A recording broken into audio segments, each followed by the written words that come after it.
పైనేమో చంద్రబాబు నాయుడు గారు ఉంటారు, కింద గ్రామాలలో ఏమో జన్మభూమి కమిటీ ఉంటారు. కింద జన్మభూమి కమిటీలో జరుగుతూ ఉన్న లంచాల తీరు గురించి ఇంతవరకే చెప్పా. ఇక పైన చంద్రబాబు నాయుడు గారు ఉన్నారు. ఆ పెద్ద మనిషి చంద్రబాబు నాయుడు గారు పైన ఏది వదలడు, ఇసుకని వదలడు, మట్టిని వదలడు, బొగ్గును వదలడు, కరెంటు కొనుగోలు వదలడు, కాంట్రాక్టర్లను వదలడు, మద్యాన్ని వదలడు, రాజధాని భూములు వదలడు, విశాఖ భూములు వదలడు, చివరికి గుడి భూములు, దళితుల భూములు కూడా వదలకుండా ఇవాళ రాష్ట్రాన్ని భూమి చేస్తా ఉన్న పరిస్థితి ఇవాళ రాష్ట్రంలో చూస్తా ఉన్నాం.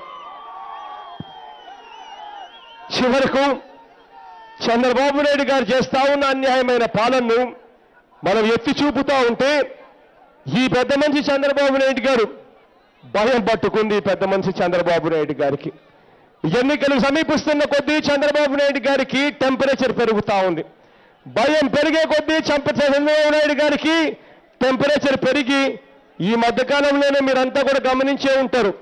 చంద్రబాబు నాయుడు గారు నోట్లో నుంచి ఒక మాట వస్తే ఆ నోటికి ఆ మెదడుకు కనెక్షన్ తప్పింది అని చెప్పి ఇవాళ ఈ మధ్యకాలంలో మీరంతా కూడా గమనిస్తానే ఉంటారు. ఈ మధ్య చంద్రబాబు నాయుడు గారికి ఎన్నికల దగ్గరికి వచ్చే కొద్దీ చంద్రబాబు నాయుడు గారిలో భయం ఎక్కువ కనిపిస్తా ఉంది. భయం ఎక్కువయ్యే కొద్దీ చంద్రబాబు నాయుడు గారు ఏమంటా ఉన్నారు, ఎన్నికలకు 3-4 నెలలు ఉన్నాయి, 5 నెలలు ఉన్నాయనేసరికి ఏమంటాడు, పేదలకు కొత్త ఇల్లు అంటాడు, పేదలకు కొత్త రేషన్ కార్డులు అంటాడు, పేదలకు కొత్త పెన్షన్లు అని అంటాడు. అంతటితో కూడా అనడు, ఆదరణ 2 అంటాడు, మరో స్కీమ్ అంటాడు, మరో స్కీమ్ అంటాడు. చివరికి అన్ని స్కీములు ఏమిటో తెలుసా, అన్ని స్కీములు ఏమిటో తెలుసా, అన్ని స్కీములు ఏమిటో తెలుసా, ఆయన తీస్తా ఉన్న కొత్త సినిమా ఏమిటో తెలుసా, ఎన్నికలకు 6 నెలల ముందు చంద్రబాబు నాయుడు గారి డ్రామాలు అని చెప్పి కొత్త సినిమా తీస్తా ఉన్నాడు. ఈ మధ్యకాలంలో ఏ పని